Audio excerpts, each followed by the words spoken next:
and Priorities Committee meeting to order for Monday, August 12th. Approval of the agenda, please. Councillor Noxena. That all items in the August 12th, 2024 Policies and Priorities Committee meeting agenda be approved as presented. Seconder, Councillor Dussault. All in favor? Carried. Adoption of minutes for July 8th, 2024 Policies and Priorities Committee meeting minutes. Recommendation, please. Councillor Norbury. That the July 8th, 2024 Policies and Priorities Committee meeting minutes be adopted as presented. Seconder, Councillor Clickash. Any errors or omissions from council? Staff? No. Thank you. Call the question. All in favor? Carried. Any business arising from the minutes? Council? Staff? No. Thank you. Moving on to report 6.1, draft extreme weather events policy TR-57. Report dated August 12th, 2024 from the Director of Protective Services, the Fire Chief, regarding the draft extreme weather events policy TR-57. Recommendation, please. Councilor Norbury. That council receives this report for discussion. Seconder. Councillor Clickash. All in favor? Carried. Councillor Norbury. Thank you, Mayor Kakalka. Decided to bring it forward because somebody's got to do it. I read through it. I think it's great that we're putting pen to paper something in terms of what happens if it gets too hot or too cold. Yeah, I don't have any issues with it. Thanks. Thank you. Councillor Julik. I have about 3 notes here. So within the body of the report, like at 2.0, it talks about the DTR emergency response plan, and I was not able to find that online anywhere. I can easily find the emergency preparedness, and that was just doing a quick Google and doing a search within our webpage. Then I have 2 other points. Do you want me to just do them all now? No. Okay. Ms. Scott, are you aware of that or where we would find it? It is not online that I can find, but I would defer that to the Director of Protective Services to provide additional information. Thank you, Ms. Scott, Good evening, Mayor and Council. So the district's emergency response plan is not a public-facing document. It contains a lot of contact information that is not in line with FOIPA. We are looking at producing a FOIPA-approved redacted version for our next review, but currently it is not listed anywhere on our website. You do have a copy of it in the Mayor's office. He does have a copy of it, and it's available to council that way, or we can certainly send you one with an important kind of caveat to it. Okay, thank you for that. Councillor Julik. Okay, so follow up to that, I feel like if we have something within the policy that, if I'm reading the policy online, I'm wondering if it's something we should look at to make sure that we have access to it is all. Yeah, it sounds like we have access. I Yeah. have one in my office. I'm well aware of it. When I used to be the unit chief for the BCM, Okay. it's all that kind of information. So there's other partners that are involved. As staff mentioned, Okay. it would not follow FOPA in regards to the freedom of information. Okay. Because of all the detailed information and personal numbers and stuff. So it is available. Sound like staff can send it to us if you want one there, or you can grab the one from my office. Okay. The second one, we mentioned BC Housing. Have we followed up with them to confirm their responsibility and what their plan is? So we talk about that it would be part of BC Housing's Assistance to Shelter Act. And so if we're going to fall on that, I'm just wondering if we've contacted them and if they have forwarded us a plan if we're in that position. Yeah. Ms. Scott? No, I don't believe we have, but again, I believe that Director Curry can provide additional information. Yes, Ms. Scott, so we have not contacted BC Housing. This is something that's relatively new for the District of Ridge in terms of having a cold weather shelter, right? In north where we're at right now, to my knowledge, we've actually never seen this, where we've had to have a cold weather shelter. That's not saying that things aren't changing, and that's something that we need to pivot, but we have not had that conversation with BC Housing. And when we're talking about a shelter in this capacity, it's overnight. We've got the daytime warming centers. We call it a policy that we can have during regular business hours, which to the community center is going to extend quite into the evening, but to have somewhere for people to sleep, so to speak, overnight is something that's what this is referring to for the existence of the shelter. Follow-up? If this is within our policy, I just feel like we should make sure what that looks like for residents. Just because to me, this is the meeting that we're bringing these Yeah. things up for, right? Yeah, Okay. so I'll just give my 2 cents, because I had it highlighted in Mark too. My thoughts are, I mean, I think we're all aware, we're still arguing with BC Housing, but and the minister, but hopefully we can get through some of that as we move forward. But the way I read it is, they're the ones that are accountable, so they may in return, and I can't speak on their behalf, but obviously they may invoke that we have to activate our EOC so that we can get reimbursed and we actually look at housing. We don't know that, but I've seen in some other locations that have to have this kind of response, and not all places have available rooms and stuff, but it's dealt with through the EOC, whether it's hotel rooms that are secured or whatever, because obviously at this point, BC Housing has nothing available within the municipality of Tumber Ridge, but also other smaller municipalities don't have BC Housing either. Yeah, and for me, I just think like, I wouldn't want to be caught unaware without a plan. Like, so that's what the policy's for, is my understanding, is so that we have the plan there. And so then if we don't have something and all of a sudden we get a heat dome again, because that's not a lot of fun, just so that we have the backup, because I agree with you. Like, if we are able to do it under the EOC, great. If not, then it'd be nice to get, I don't know, some kind of confirmation from BC Housing at some point in our tenure. We can just get clarity from staff, because I'm just throwing it out there, because I mean, seems like we see it, you see it in other locations when they had heat dome and stuff. Obviously, there wasn't places, so obviously they it's an act that has to be under the BC Housing, it's under their Assistance to Shelter Act. So they have an act that they fall through the ministry of, on that side. How would that work if we didn't have anything? Could we activate, if they so determined that they were gonna recoup us, would we have to activate our EOC to be able to stipulate that? I don't know the answer, so again, I'll defer that to Director Curry. Thank you, Ms. Scott. So the way that we would work with a heat dome or any type of an emergency like that, we would seek a tax number and we would activate at least an EOC in a level 1 capacity.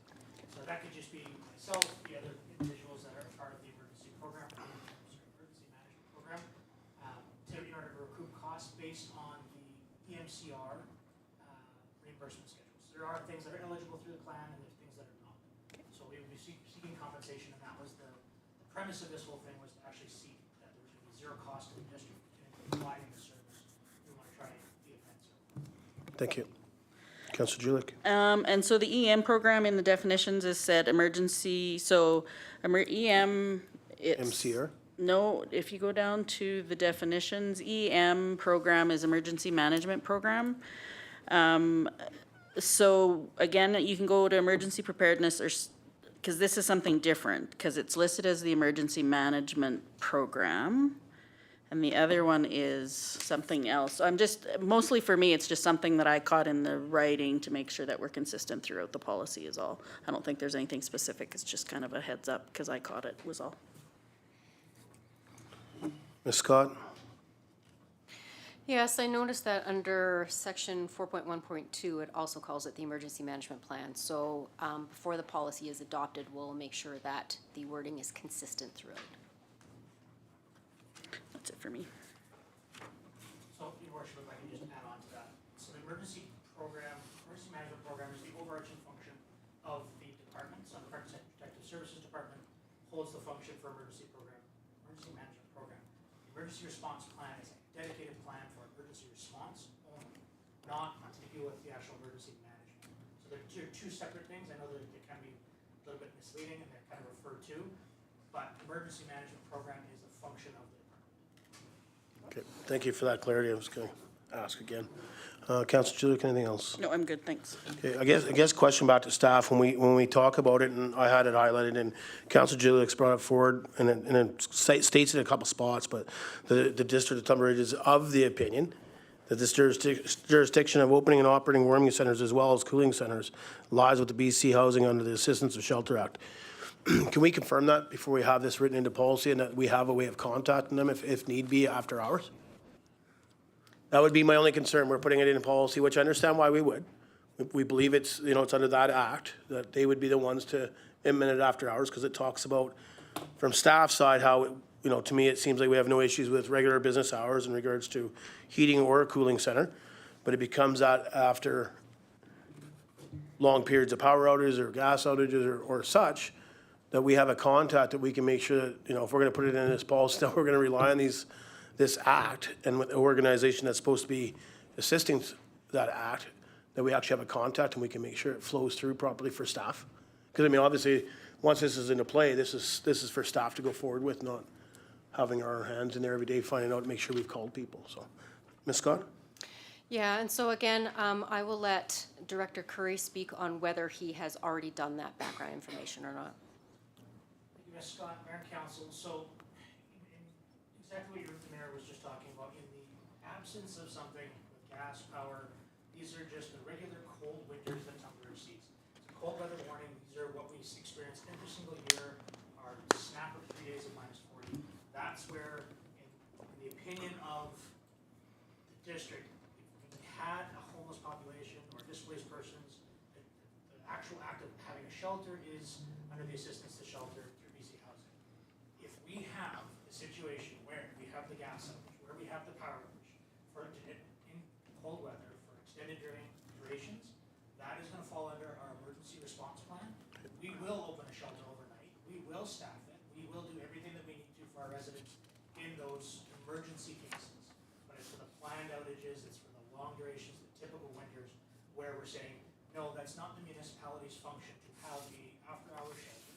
That is the province's or BC Housing's responsibility to house that shelter for vulnerable folks.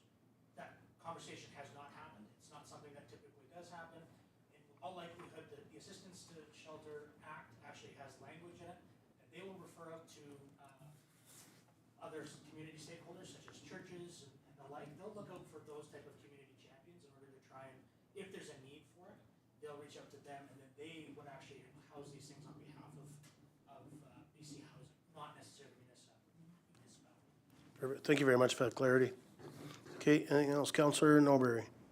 Thank you, Mayor Kakalka. There's so much discussion about the act and the policy. I'm looking at the act now, and it says that a community representative designated for the geographical area can determine an extreme weather response plan applies.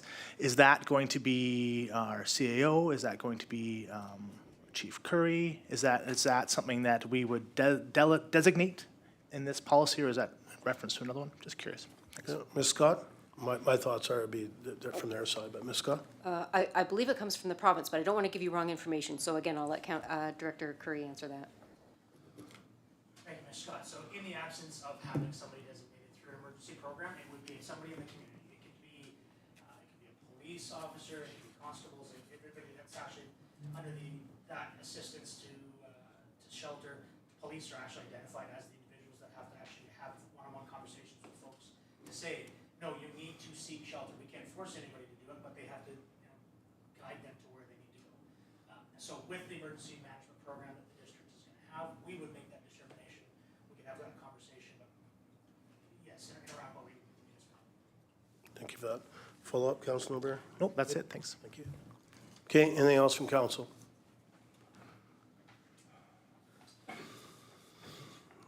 Councillor Noxana?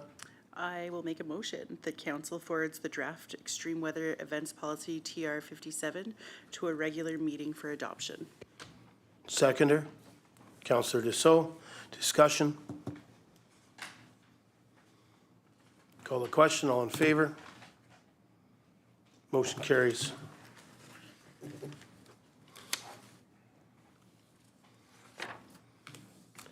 Okay, moving on to 2024 policy review, community services. Report dated August 12, 2024 from the Deputy Corporate Officer regarding the 2024 policy review, community services. Recommendation, please.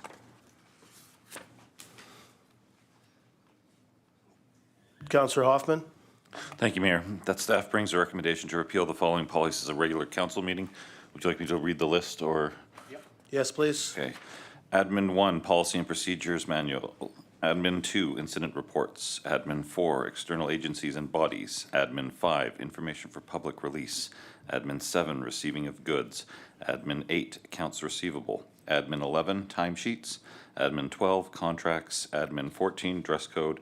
Admin 15, risk management. Admin 20, photocopying for groups. Admin 24, alcohol and drugs.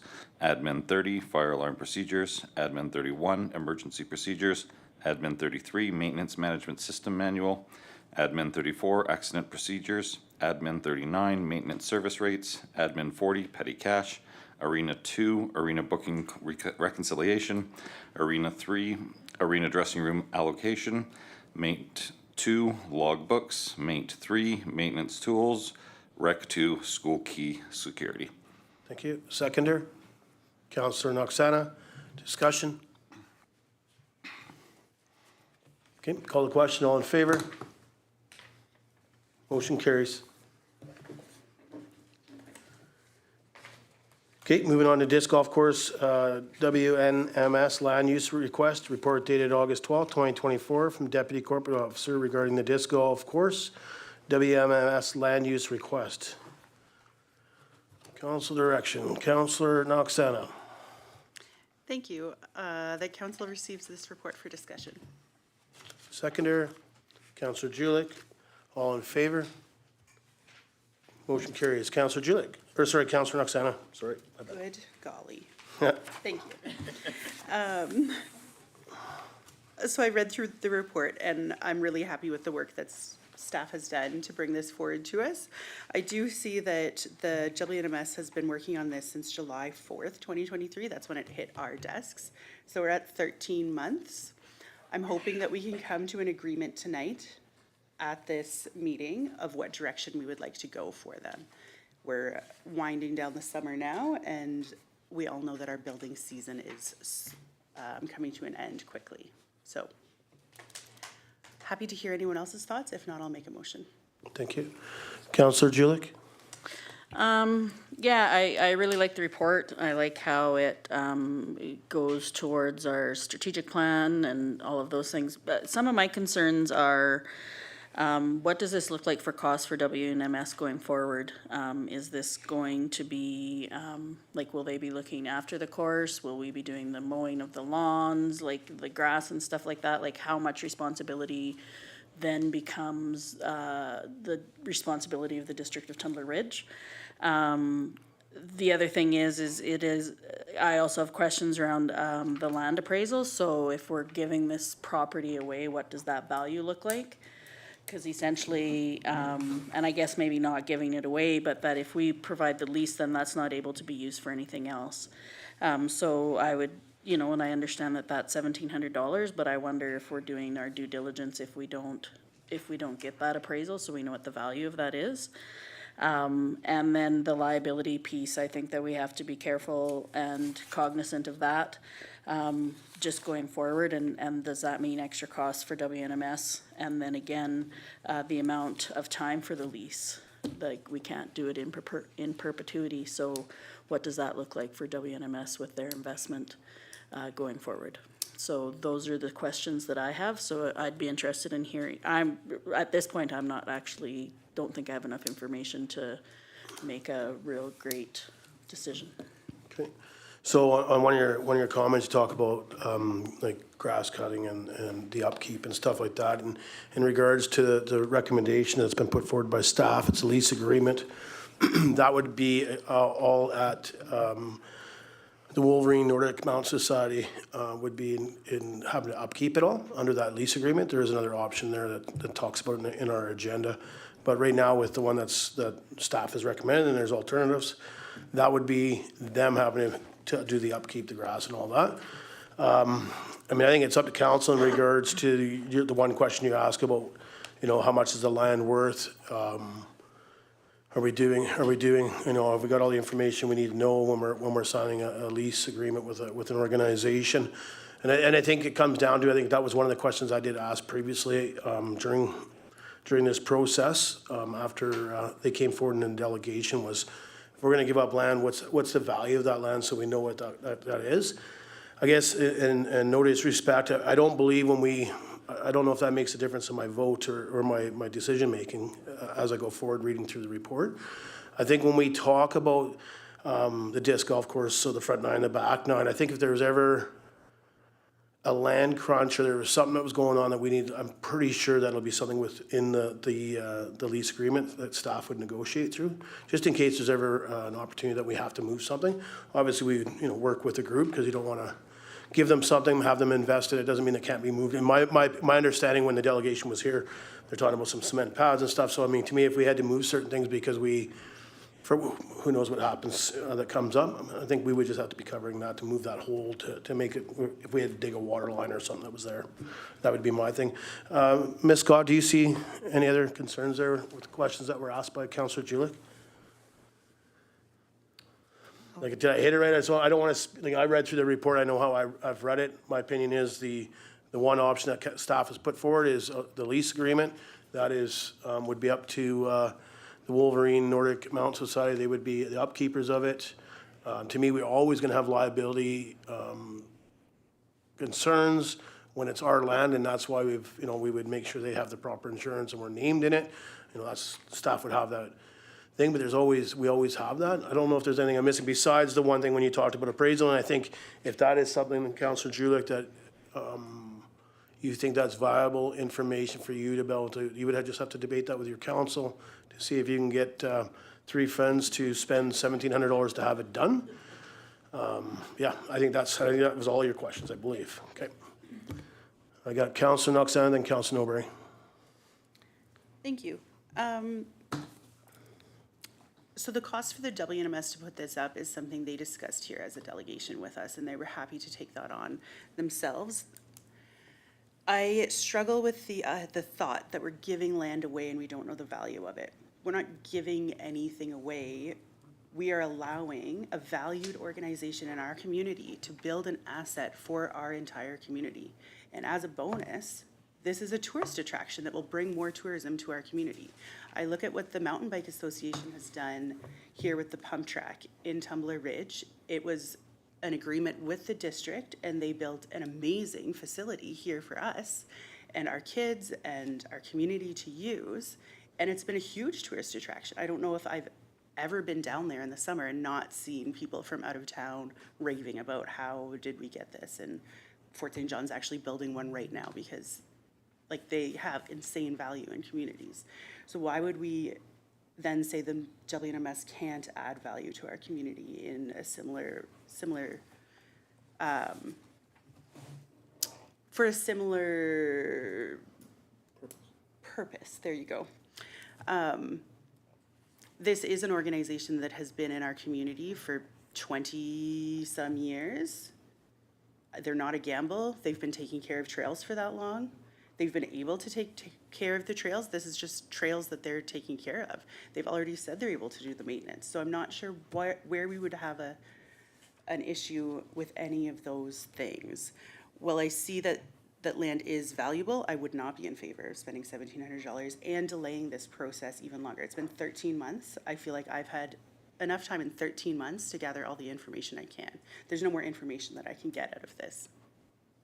So happy to hear what Councillor Norbury has to say. Thank you. Councillor Norbury. Thank you, Mayor Kakalka. I think it'll come down to some lease negotiations, right? That's where my brain's going at. I obviously want to support the WNMS and them bringing value to our community. Things like the term and all the nitty gritty stuff, leave that to staff and WNMS and see what they're willing to take on. In my experience so far with WNMS, they're some pretty reasonable people that are willing to, willing to just be reasonable. I mean, if I go back to when the Saddle Club was interested in getting some grazing land, it seemed like everybody sat down and came up with a plan on how to work together. So I think WNMS, I don't have any concerns there about if there was a need for a development. I'm sure we could go to the WNMS and say, hey guys, we have this great opportunity to develop something there. Can we move the nets? That's pure speculation, right? But that's my experience with WNMS at this point in time. The land value stuff, my only question is, so we get an appraisal. What would that do for us? Would that give us an opportunity to declare that on our taxes, to get a tax break? Would that make up the $1,700, I mean, that's one thing that makes sense to me. Like, say, it's worth $50,000, we can claim on our taxes, if we can save some money, that would make sense to me, but I don't want it to hold up the process, so I'd be in favor of starting the negotiations. Thanks. Thanks. I'll ask that question to staff because I don't believe it's something that sits us on our taxes because we still own it. It's in a lease of agreement, but the property would still be the municipalities. Ms. Scott? I believe if it was a lease agreement and there was some improvements, it would have an assessment that then would be subject to taxation. But I am not an expert on that, and I think it would be beneficial for council to hear if our chief financial officer has any additional information that she wants to provide on that. It'd be an expense. So the one thing I wanted to mention to council, no, there wouldn't be a tax break or anything like that. What would be is potential, if you're getting it appraised, lost revenue, which means there's potential for revenue for the community, which means decrease in taxation or holding of taxation. So every time council chooses to give or enter into a lease where there's no revenue and that's market rate, you're giving a benefit or like a grant to that whatever group you're going for. Thank you. I got Councillor Julik and then Councillor Hoffman. With that, I would say then maybe it makes sense that we do the appraisal, if we can put that back tax-wise. And I guess just to address some of Councillor Noxana's concerns, it's not for me about, I absolutely believe it's a bonus for our community. I think that for me, it's about answering the questions to the rest of the community because it's prime real estate, in my opinion, where it is and stuff, or it could be. So that's for me why I wanted to lean towards the just to know what the value is. Not that I wouldn't still maybe go ahead with the process, and I agree 13 months is a long time. It's time to like just try and get a lease agreement. And for me, in regards to them saying that WNMS operating keeping the cement pads and stuff, that they would be in charge of that, I'm wondering, are they in charge of the grass mowing? Like, who's going to be in charge of that? If they're going to be in charge of that, that's not anything that I thought we'd discussed during this program. So that was more my concern about the added upkeep and stuff, because once it's part of the DTR, then all of a sudden it falls under all of our things. And then, so that was like, so what kind of a cost was that? And then to me, it's that other piece where we missed that the advertising, how much value in advertising are we giving over here? So if we're already doing this much to WNMS, then we need to make sure that we're keeping track of those pieces is why I'm bringing that forward. The rest of it, I'm happy to absolutely move forward with having staff work on the lease, but those would be the concerns that I have moving forward to make sure that we address them in the lease. Thank you. Councillor Hoffman and the Mayor. Thank you, Mayor. I know it took 13 months, but I actually really appreciate how both the Grizzly Saddle Club and Wolverine Nordic work together on this. Like, I think this is great. We have no conflict, no submissions for the same property since, what was that, June 13th? We've gone through the process, and we have idle land. Like, I don't actually care what the number is associated with the land. Nobody's using it for anything, and we have a potential value added here. So I just want to say good job. Thanks for your patience, and I'm hoping that we can just push this forward today. Thank you, Councillor Hoffman. Yeah, just make a couple comments. And my thought is we sent out an expression of interest for that lot after the two organizations came through. So obviously Wolverine Nordic Mountain Society came first, and then obviously we received a letter from the Grizzly Valley Saddle Club, and they withdrew their letter of expression for grazing land or whatever they thought in regards to that piece. When we talk about land value and then value of an organization and maybe what they bring in, and Councillor Noxana, you've mentioned a few things, and I don't want to say the same thing, but you look at the pump track, you look at our hiking trails that are maintained by an organization. What's the value to that? When we talk about we're going to give them have staff work or negotiate a lease and work through some of those details, and then to me that's the start, and maybe there's some things that have to come back and we go through that process. But when you say what's the value of the land and maybe we should appraise it for $1,700, I don't know if we get our money's worth coming back out of it. I understand that we want to know, oh, so that way we can talk to residents, and I get that. I totally fully understand why you would want to know that. And my thing there is we could get that. We just wouldn't be 2024 assessed land amount. But there's an assessment already done on that property years back. I think pretty close. Could average it out to what the increase has been. But to me, it's what's the investment that's already been made by this organization when we talk about the hiking trails that many visitors come to hike on, but also our local residents that use those trails as well. To me, when you have an organization that comes forward, to me, it looks like, the first time when they first came forward, it was, they were going to apply for grants and stuff like that and go through that way. And then, maybe we got staff kind of got involved and it looked like it was going to be tried to be something in our budget. And then that's where I had my concern is we had an organization that wanted to do it. And then all of a sudden now we're trying to put our fingers in there and budget's going up to, just about double what was mentioned during a delegation. And, listening back when they came forward, a second delegation to answer some of those questions on, what about the budgeting concepts and what some of the stuff we heard. And we're not seeing anybody out there playing it and then being explained compared to Frisbee golf, compared to disc golf, when it's weighted and you have the proper basket, what the difference is. Hey, that sold me. I appreciate all the comments. I understand that the value, so we know what we're giving away, but I don't think we're giving it away. We're going to negotiate an agreement for them to use some of the space.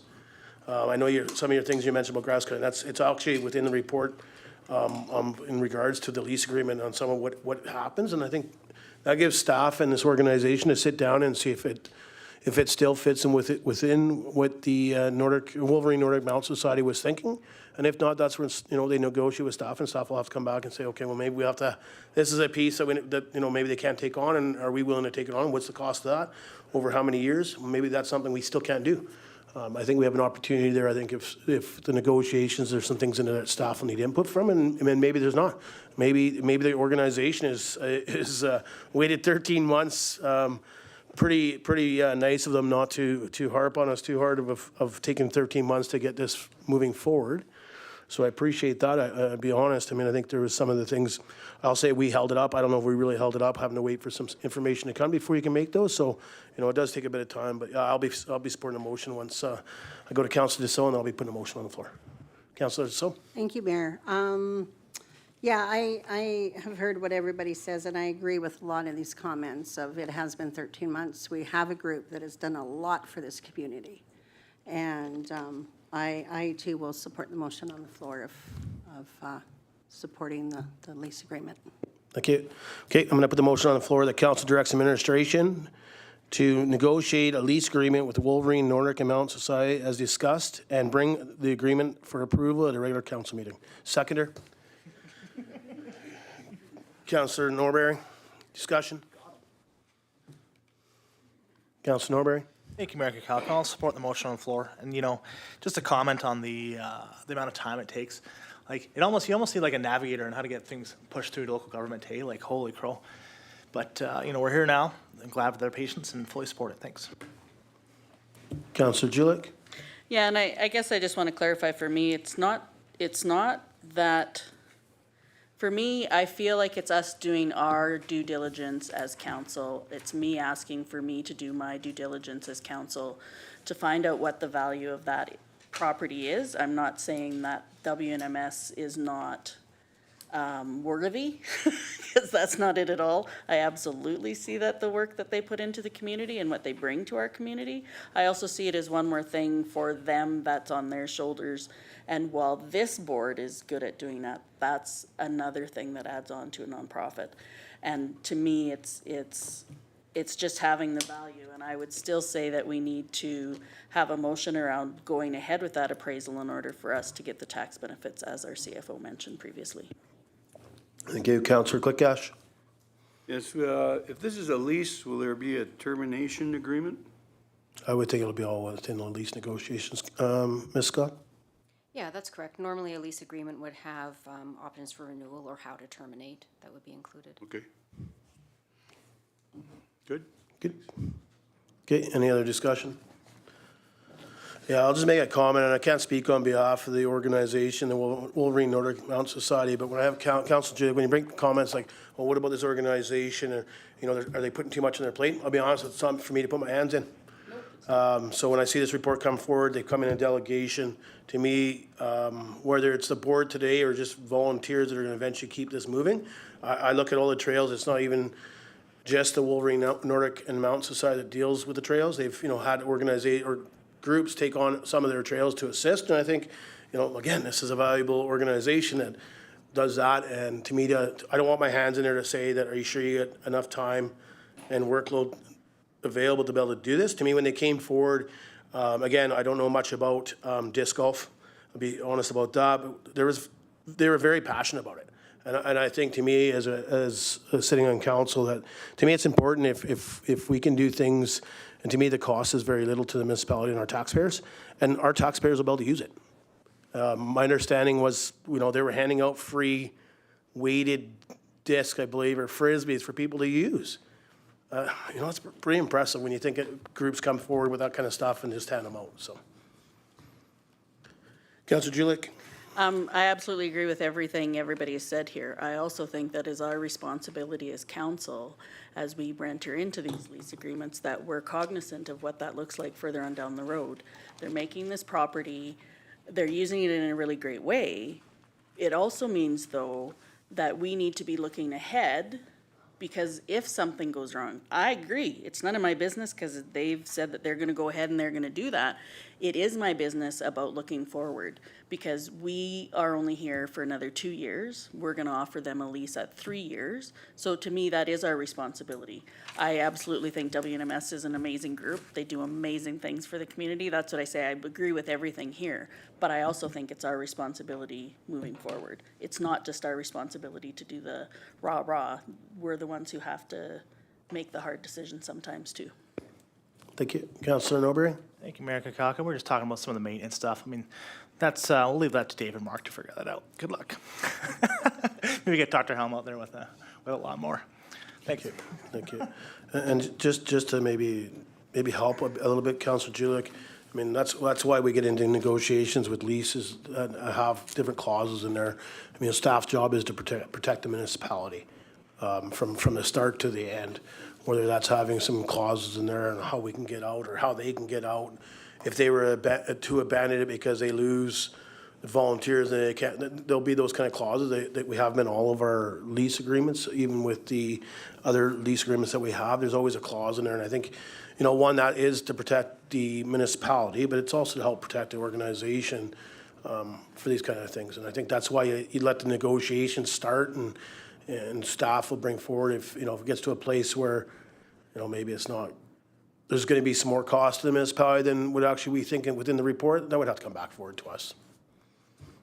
Councillor Julich? Yeah, and to your point, it's for me where I think our responsibility, it doesn't just stop with, as it doesn't just stop where everything's going well. What if things go not well? And I'm not saying that we have to have the crystal ball. I just feel like that's a topic we have to discuss within this job, because I believe that that's our role. But I'm absolutely in favor of the motion on the floor, but I would like to make one in regards to the assessment. Okay, thank you. Any other discussion in regards to the recommendation on the floor? Okay, going to call the question. Actually, I'll read out the motion that, Council directs administration negotiate a lease agreement with Wolverine Nordic and Mountain Society as discussed, and bring the agreement for approval at a regular council meeting. Call the question. All in favor? Motion carries. Councillor Julich, you had something?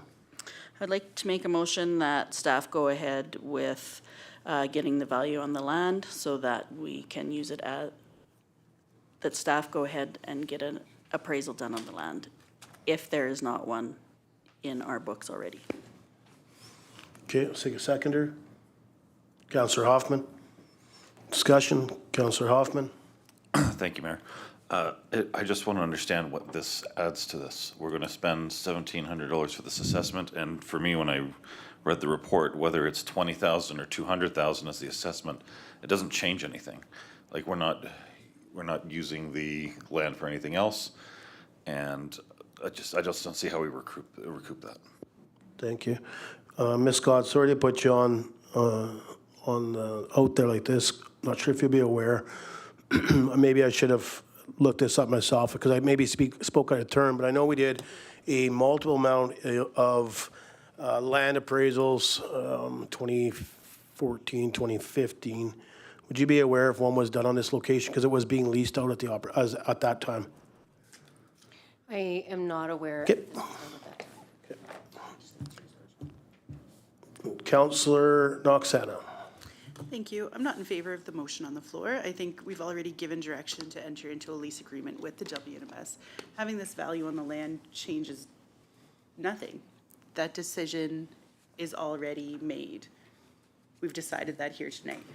The difference it would make is we may have to tax an organization based on the improvements they're putting on the land. And is that what I heard correctly from our CFO? The taxation wouldn't be for us to pay, it would be for the organization in the lease. I'll come to you when we come through the thing there. I'll go to Ms. Scott just on your question, but that's not what I heard. Ms. Scott? Again, I'll refer that to our Director of Finance, but generally, a leaseholder does become responsible for the assessment on the land and the improvements on the land. But those leaseholders, if they are a nonprofit, then would apply to the district for a permissive tax exemption. But again, I don't want to be giving you incorrect information, so I will let the Director of Finance provide additional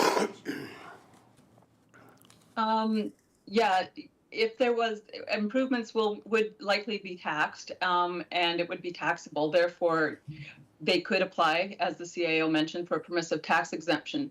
The other thing with the leasing agreement, the value you're looking at is the value it would be rented for if it went out to another organization. So it's a council can be informed of the lost revenue that would happen if you had leased it to, say, a for-profit organization.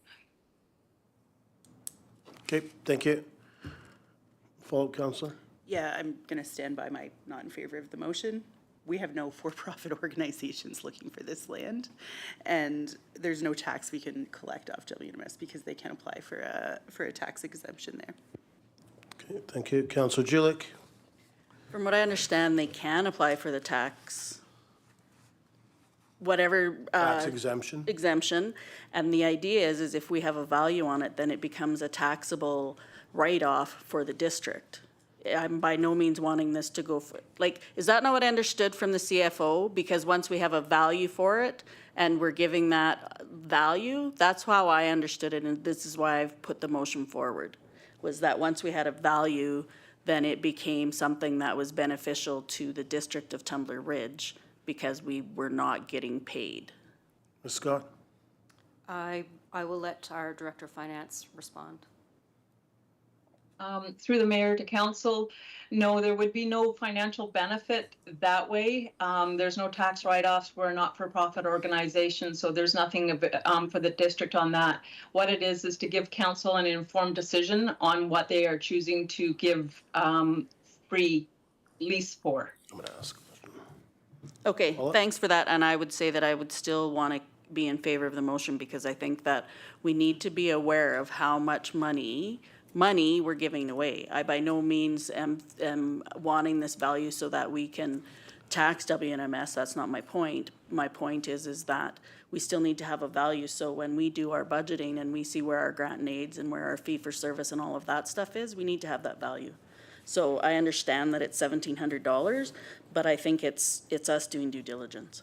Okay, thank you. Ms. Scott, I'm wondering if, and I'm sorry, we tried looking it up, or I shouldn't say we, Councilor Norbury's been trying to look it up online. We've previously rented that land. We should know the amount we were renting it for. Whether the CFO can quickly look that up, but there was an amount. It was Wagner that used to lease that for horses, and it was paid to the DTR. We must have it somewhere within our budget files to know the amount that was rented out for. Because to me, that seems like what you're looking for, but we might already have that. This is what we used to rent it for. I mean, I'm thinking it's, wait, 2024? In 2005, we rented it for $300 per month. Thank you.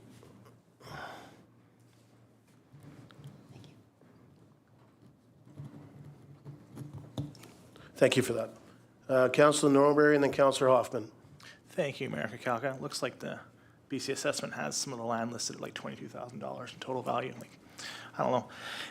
It seems like we're just trying to, make mountains out of molehills. Like, I don't think we need to add this extra burden upon the WNMS to go through, jump through hoops. Like, they're just trying to do something good for our community, do something good for everybody. I don't see the need to spend $1,700 on an assessment. I can appreciate the comments, but it just seems like we're doing stuff to do stuff. Like, let's if we want to do something, let's try and add value to our community, not get in the weeds. Thanks. Thank you. I got Councillor Hoffman, then Councillor Clickash. Thank you, Mayor. And I just want to thank, I appreciate your explanation. Like, I did want to understand where you were coming from. I don't even need an assessment. The answer to your question to my mind is zero. There were no submissions on this land. There is no competitive, there is no revenue coming from this land for the foreseeable future. Like, whether the land is 22,000 or 50,000, it doesn't change. We're not getting any other revenues to compete with that. So I will be against this motion. Thank you. Councillor Clickash, then Councillor Julik. We don't know that we're not gonna get that, any opportunities for people to come in and want that land. Another thing is, there's two separate sections of land. One was a pasture land that you're talking about for $200 a month, and then there's double that size again of an area where, that they've added on to this. So, I think an assessment is worthwhile getting. I think that that's what we should do, Okay. So you support the motion on the floor. that we get an assessment for the land that's going to be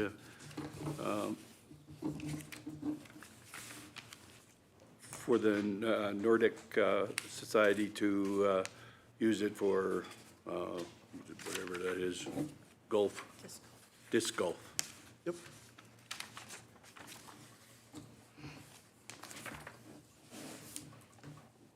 Councillor Julik? Yep.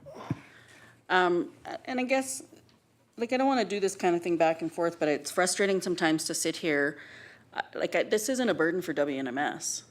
This is, and so when you say that, I feel like I have to defend myself. And maybe that's not what you meant, but that's how it felt, was, this isn't a burden for WNMS. This is us. This is the District of Tumbler Ridge. I'm not asking WNMS to do anything. I'm just asking for us to do the value so that we know what the value is as town council going forward when we're making budget deliberations. That's all. So that's why I'm in favor of it. I just think that if we're going, we wouldn't go into any kind of deal without having all the facts, and we don't have all the facts. I absolutely have no problem going ahead with the disc golf thing. I already put my hand up. For me, the $1,700 to see what that value of land is, that to me is, again, due diligence for us as the District of Tumbler Ridge. That we have land that belongs to us, but we don't have a value on it, that doesn't make sense to me. So as far as I'm concerned, this motion should have nothing to do with WNMS. This is just DTR. Thank you. Ms. Scott, I guess, and maybe you're not aware and stuff, and I've gone through it again. I tried reading it while I'm here, but we can 100% confirm we've never had an appraisal done on that land. I don't know. Okay. Appreciate the concept. My concern is we may already have some of this information, but we're unaware of it at this time. The motion says we don't have one on file. Yeah, I know, but to me, by the time I look at it, to me, I think this is an opportunity to defer a motion, to give staff an opportunity to look for it. Unless council doesn't, obviously I've heard from some. I'm not sure how others feel. I've heard from majority of council, not all. But I also don't want to take it away if, you know what I mean? Want to be fair to the debate, but in the same aspect, I think this gives staff an opportunity. I know summertime people are away, but I don't want to see us hold up in regards to negotiating a lease until we get this land value. And to me, we're looking for both. So to me, this could, staff and maybe Ms. Scott will have to speak to it, but Are we gonna hold up negotiating a lease agreement with the organization as we're gonna wait for the appraisal? Because my understanding is that may make a difference in regards to negotiation of the lease. Ms. Scott?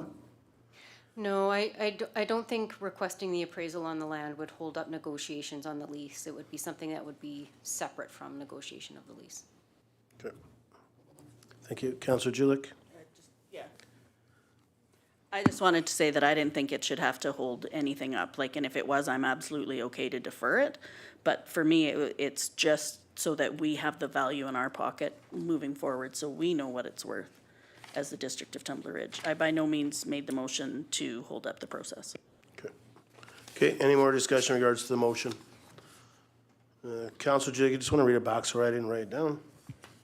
That council asks staff to go ahead with the assessment on the property listed in the, I didn't have all of this, but I'm just giving it to the, so that council asks for an assessed value on the property in order for the assessed value WNMS Okay, hang on a golf, second. disc golf course. Can we have staff read it out if staff has captured it? Because I think you've It's changed some, totally you've different. changed some You're right. wording there, and Yeah, that may you're not be right. what we got at second. So if staff has captured it, can we have it read back, please? I put more formal words, if you don't mind. Okay.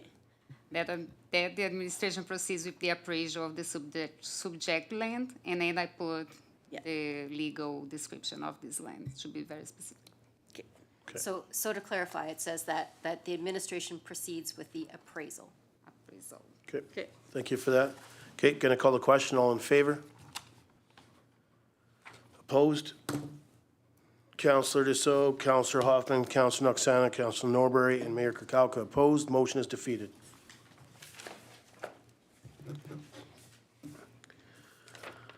Okay, moving on to 2025 budget process, report dated August 12th, 2024, from the Chief Financial Officer regarding 2025 budget process. Recommendation, please. Councillor Julik, That council receives this report for discussion. seconder. Councillor Noxana, all in favor? Carried. Ms. Scott, can we just get an overview from staff, please? Yeah, I just want to first of all point out, and then I'll pass it over to the Director of Finance, but I just wanted to point out that you will notice that it says 2023 in there quite a bit, which obviously is the incorrect year. Where it says 2023, it should be 2024. Where it says, into January of 2020, January, February, March of 2024 should be 2025. But I will let the Director of Finance provide a brief overview of this. Thank you.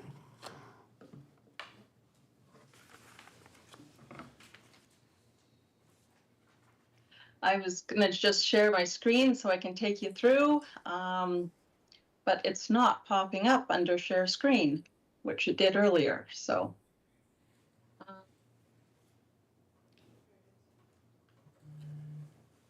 Oh, no. That's not it. There you go.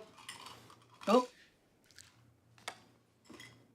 Okay, Yeah, that'd be awesome. it just says stop sharing. Let's see if I can find it. If not, I'll have to take you through it and have you guys, oh, there it is, got it. You were sharing, Natalie, yep. We also Okay, have it in front of us. Okay, yeah, no problem. So I've got it up. I've been working madly on the budget package that will be going out to the directors tomorrow morning. That package has your mandate that you've given us in it, which is a 5.2% mandate because 3.8 was taken from operating reserves. So staff will be building their budgets to 5.2%. Also, this year, we're requesting that staff, if they have any staffing needs or requirements, they are to bring that forward sooner rather than later. So council can take a look at that. The CAO will review and bring a report back to council. And after they've done that review, we'll start entering our operating budgets. It just sort of gives an idea to put it in beforehand and gives council some thoughts. Moving into that, we'll be doing the capital. So staff will identify the proposed capital, but on October 8th, I'll be coming forward and asking council, and I'm looking for 2 years of projects for consideration. So this way we can look at, I want to move forward with trying to plan for 2 years of capital. So therefore council makes a motion to approve the 2 years worth of capital and how it's being funded. That way we can start to procure earlier in the process. It makes it a little more competitive for going out to market. So staff will have their operating budgets in by October 31st for Halloween. And then finance, I'll be reviewing those budgets and starting to meet and discuss things to make sure we're meeting the mandate. If we're not meeting the mandate, what services, what was cut, so we can bring all that information back for council. On November 22nd, it's going to be the deadline for capital budgets to be entered into the system, as well as we get all the supplemental forms, which will be coming forward. And then the senior management team, in beginning of December, will be reviewing and ranking those capital forms. And on December 10th, I will come and present to council what our core budget is and what we came in at, what had to be done to achieve that. At the same time as I'm also going to give council a snapshot of what the capital is, what the list is. So I know you all just want to have a great Christmas reviewing all this information, because that's just the best way to do it. And that way we'll move forward with all of the capital in January. So we're moving forward with operating and capital. So we'll bring year over years. That's what the Y over Y means. So it'll give you a comparison of where those big changes are in the budget. So anything more than $1,000, you're going to see what the difference is. That'll be coming in January, followed by council to review the capital and special projects. And that should be 25 and 26. And we'll have council to review and approve the 2026 capital. So you can review the 2 years, see what's coming. You'll approve the 2025, and then you'll move over into February approving the 2026. In March, we'll have a special meeting, and end of February, we'll be looking at the whole financial plan, operating capital. You'll see what the snapshot is. You'll see where you're coming in at. We'll know what percentages. And then in March, we'll be bringing forward the financial plan for readings. We can't do the tax at that point because the revised roll doesn't come until the beginning of April. So once we get that revised roll, then we'll be looking at the tax rate bylaw. We'll already have an idea from the completed roll of what the tax rate increase will be. It's not usually a significant change between the two, but it's better to wait for the finalized roll to come in. Then May 6th, we adopt the tax rate bylaw, and everything going smoothly, we're all done. Okay, thank you for that. Councillor Jilek? I love this schedule, so thanks for bringing it forward. I really appreciate giving staff the opportunity early enough in the year to get some RFPs or whatever they need to get out at that time, because I know it's tough to get those back if we don't approve anything until May. I like having it laid out really well. I know that a couple of years ago, we had some hiccups about what we had in front of us versus what our CFO had in front of her. And so we had some hiccups there. And so I'm wondering if the CFO will be able to attend all of the meetings in person, or if we would be expecting to have some of those on Zoom. Yeah, Ms. Scott, if I remember correctly, last year we pretty much said that no more budgets via Zoom. Ms. Scott? Director Wayner, can you comment on which of those you will be or had planned on being in person for? Actually, as it is, unless my schedule or an unforeseen circumstance, I'm not guaranteeing anything this year. I'm sorry. Just because of what happened last year, there's no 100% guarantees going out, but I have worked the schedule around my time that I plan on being in Tumbler Ridge. Thank you. Councillor Hoffman? Thank you, Mayor. On two things. One of the first things you said is a budget for capital for 2 years. If we're passing for the second year, is that in stone, essentially? Ms. Scott? Again, I'll refer that to our Director of Finance.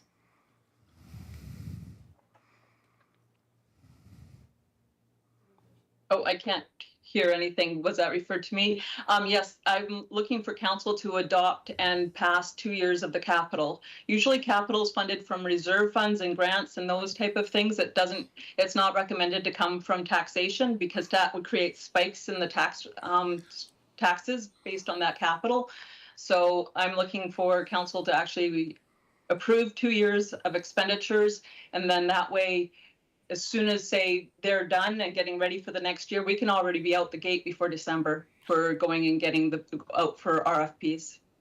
So just to clarify, once council has passed or adopted that 2026 capital, there is no opportunity to come back and change it? No, that is what staff will be working forward on. So, and those are the numbers. So council's approving. Council actually, in essence, already does that. It is a 5-year financial plan. If there's stuff in there for the next year, staff actually have until March or until the next budget's adopted to actually spend those funds. And this is to start working towards actually having a full 5-year financial plan. Councillor Hoffman, follow up. Thank you, Mayor. I understand in principle what you're saying with the 5-year plan, which, as I understand, is a requirement that we have, so there's some flexibility in there. And not to add to your load looking at this, but I have to say, especially next year, when council will not be the council in the second year, as I know for myself, I don't know how the rest of council feels, I'm going to have a hard time saying that this is the capital budget for a following council. So I don't have an answer or even a direct question of how and if we deal with that, but I'm just warning you now. I might need some help processing that future fact. And my second question, hopefully much quicker. Given how last year went, are you comfortable on this start time and workflow that if there are issues, like can we start sooner on this, or is that a lot to ask given what you're going through to that 1st December meeting? Ms. Scott? Well, we're already starting as of today, so we can't start any sooner. Okay, fair enough. Thank you. I'm good. So just a comment, Councillor Hoffman, 2026 capital projects will still be in council. This year. Next year, when we're doing 26, 27, Yeah, like when we start 27, but I mean, we wouldn't give the approval going further, but that's the idea of it in council. I mean, if the other council comes in or new councils come in, they'll have to. exactly. Yep. They'll have to. Councillor Norbury. Thank you, Mayor Kakalka. I like to be able to see what's happening in the next couple of years so we can start working on capital projects. You know, as long as it's under the caveat that it's not new taxation, right? Like, I don't want to have to add tax burden on a full year out. But yeah, I think it's a great idea, so we can kind of have a plan. And, you know, to Councillor Hoffman's point, the first year of a new council coming in, you're kind of setting strategies and priorities, and so it's good to have something on the plate that we can be working on versus, well, we don't know what we're going to do until we sit down and strategize and wait a year, right? So, thanks. Thank you. Any other discussion? My only comment would be the December 10th one. Is that does that plan there more or less just to give us the presentation, not looking for decisions that night? Because I don't see us doing a core and a capital. Ms. Scott? I believe it's just the presentation for discussion, because I do see further down in February where council reviews and approves the Yep. capital, or end of January. But again, I will let our CFO confirm that. Yep. All December is to give you, council, a snapshot of what the core budget is, what the percent is that we're sort of looking at, how many capital projects there are, what the value of that would be, and sort of just do the build-up and the starting point for the budget season. Okay, thank you for that. Okay, seeing nothing else, I'm going to put the motion on the floor that administration brings the 2025 budget calendar for approval at the regular council meeting. Seconder, Councillor Juliak, discussion. Call the question, all in favor? Motion carries. 6.5 UBCM Minister Meetings, Northern Health. Report dated August 12th, 2024 from the Executive Assistant regarding Minister Meetings, Northern Health. Recommendation, please. Councillor Norbury. That council receives this report for discussion. Seconder, Councillor Juliak. All in favor? Carried. Councillor Norbury? Thank you, Mayor Kakalka. Thanks for getting us on the agenda so quick, because, this is something we brought up last meeting, and, something that I wanted to speak to, and now here we are. So one of the things that I'd like to bring up would be under 2, recruitment and retention of doctors of nurses. That, in speaking with our local professionals in town, I've been in there quite a bit with my issues. One of the things I think we should be advocating for our locals is with Northern Health is they're having pay issues. What I mean by that, I don't know if we can get into the weeds, but I think we should, to advocate for them. Hearing from nurses, they have to check every single paycheck to make sure they're paid properly, and they're not. A lot of times they're not. So they have to submit a pay requisition to somebody. I hear that they are often scrutinized and second guessed. Well, how can, the exact wording I heard from a nurse recently was, well, how can we prove that they were there? Are you kidding me? Like that's you're telling the people that you've hired to do the job, you can't trust them to fill out a timesheet properly, and then they get their their pay and it's incorrect. I think if we're looking at how to keep people happy, it's 1, relieve administrative burden, 2, pay them what they're worth. And I think it's something that we absolutely need to bring up to Northern Health. Like, come on, guys, this is day 1 stuff. I'll pause there. Thanks. Thank you. Anybody else? Councillor Hoffman? Thank you, Mayor. I just want to draw out the administrative burden point that Councilor Norbury was making. And I don't think it's just for paychecks. I think it's also how things are run. And I get it, we're small, that some days are busy and some days are not. But you have a hierarchy of pay scales. I think bringing in some at the lower end could help alleviate some burdens. It's not just nurses and doctors, even if they're the highest skilled, but I think having a greater scale is something that we should bring up with Northern Health, that we support the nurses, support the doctors, we should support the nurses as well. Thank you. Councillor Julik?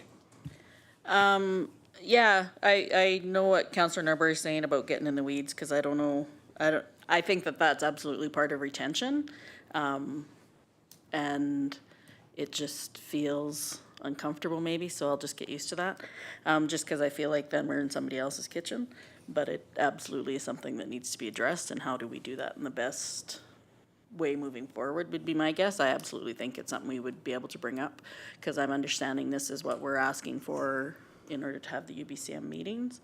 My things are, at our last healthcare task force meeting, one of the things brought up was part of the issue that gets us so that we're short on nurses because we are fully staffed is that, and Mayor Kakalka would probably know a little bit more about this, that an RN has to go out with some patients, and so then that's what makes it so we have to have a service interruption. So I feel like that could be something we discuss in that room as well, because that's also part of retention of doctors and nurses because of the added stress of that having to happen. And then housing somewhere in there. Like, I understand that this is something that we, our communities are having to take care of, but I feel like Ministry of Health or Northern Health need to have those conversations as well. How can we work together to make that happen so that we aren't carrying the whole burden, north versus south in particular. So those would be some stuff I would like to bring, and I know we're only allowed 3, so.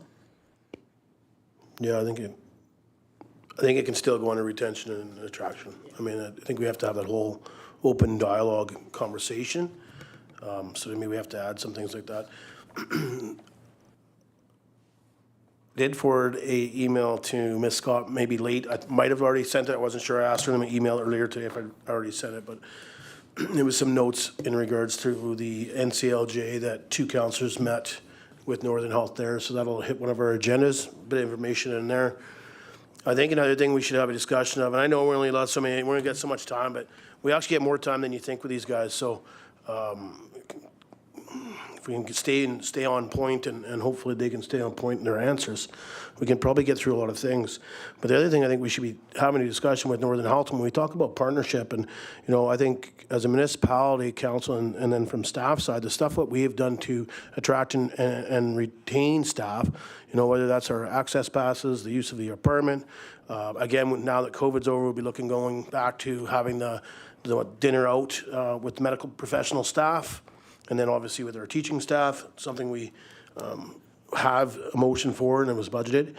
But COVID put a stop to that, so I think we need to put that forward as well, but it gets us all together in front of them. But knowing that when we asked them to come to Let's Talk, they couldn't because they didn't have enough time to send their information off to the minister to get approval to attend. And to me, if we're trying to be partners, we're trying to work for the better of health within our own community.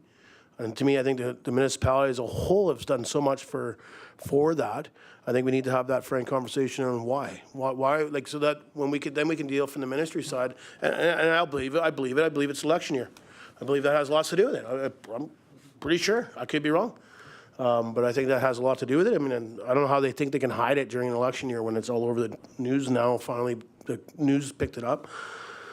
But to me, they're not even hammering them enough on that. But I mean, I think maybe more and more will come as the election gets closer. But that's an issue with me when we can't have that open dialogue and let's talk with our residents. But the other problem I have is, hearing from the task force that we're really not supposed to be updated when we do go on into service interruptions. Well, I'm so I think we want our residents to know, as well as our tourists that come into our community, that, hey, don't stop here. If you're already out towards Chetwynd, don't come in this way, keep going, because we don't have a clinic open tonight. I think it's very, very important that that's advertised. People can make decisions, whether that's some of our tourism companies that are out there. Maybe they don't even come in out from where they're doing hikes or boating or whatever, maybe camping. They call in a chopper because they realize we're not even open. I think that's very important. So I think that's kind of information we need to have a chat with when we talk about that partnership. And to me, the amount of stuff that this municipality has done, not every community has a health task force that we have people sitting on and trying to get that communication back and forth. So I think it's important to have that conversation with the heads of Northern Health. So that should be added. Councillor Norbury. Thank you, Mayor Kakalka. Some good comments. I think it's always a good idea to throw in a little bit of good stuff, right? And I know with my experience in Dawson Creek, as we're formulating a recruitment and retention committee for the region, as I'm a part of with the president of the South Peace Health Services Society, I'll be honest, I'm trying to take Tumblr's lead and trying to show the region a template for how we've been successful, right? Like, don't get me wrong, like Dawson Creek does some good things. We're doing some good things with the society, but at the same time, Tumbler Ridge, there's a reason why we are in the position that we are with nurses and doctors, and we're doing an amazing job. Some of the positive things I have heard from our local professionals is that they are very happy with the Northern Health agency nurses, excuse me. Yeah, that they're really happy with that because the nurses that are coming in to fill in are knowledgeable about how things work, and they don't have to retrain them. So I think that's something positive to say.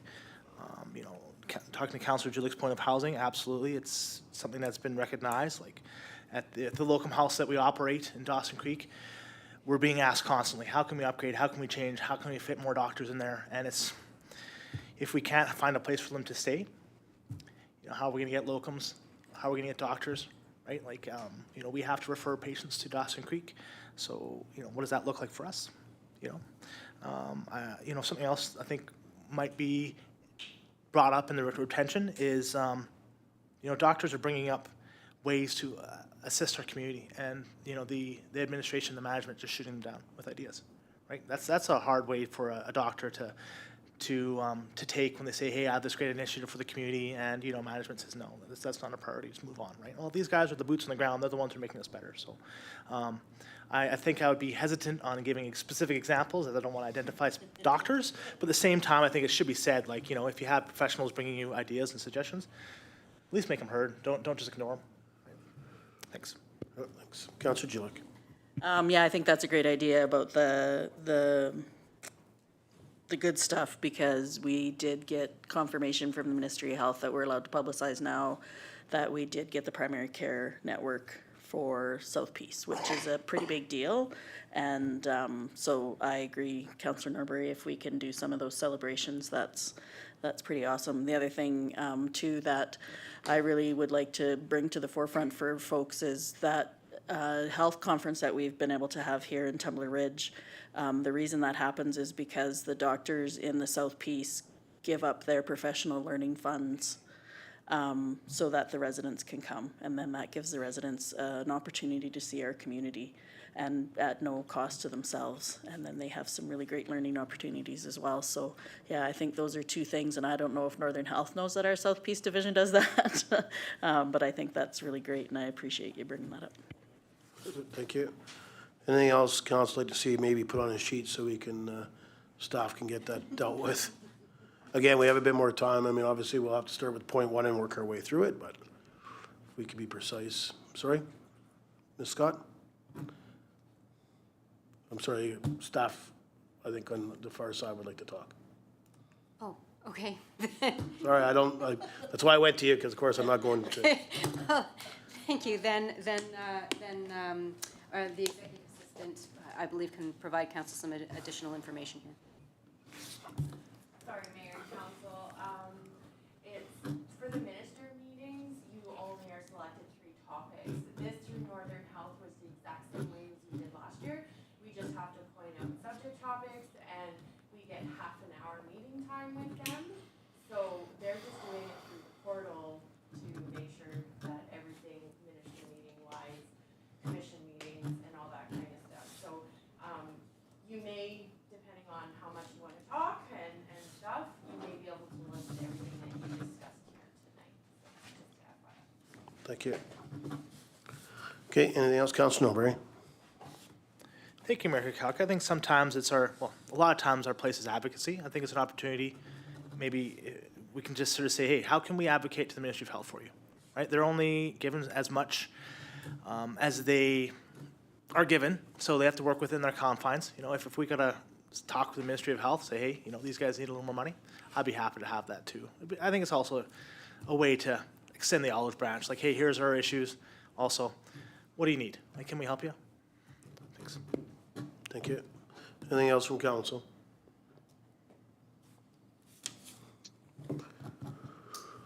Okay, take adjournment. Recommendation, please, Councilor Norbury. At the August 12th, 2024 Policies and Parties Committee meeting, be adjourned. Seconder, Councilor Dussault. All in favor? Carried.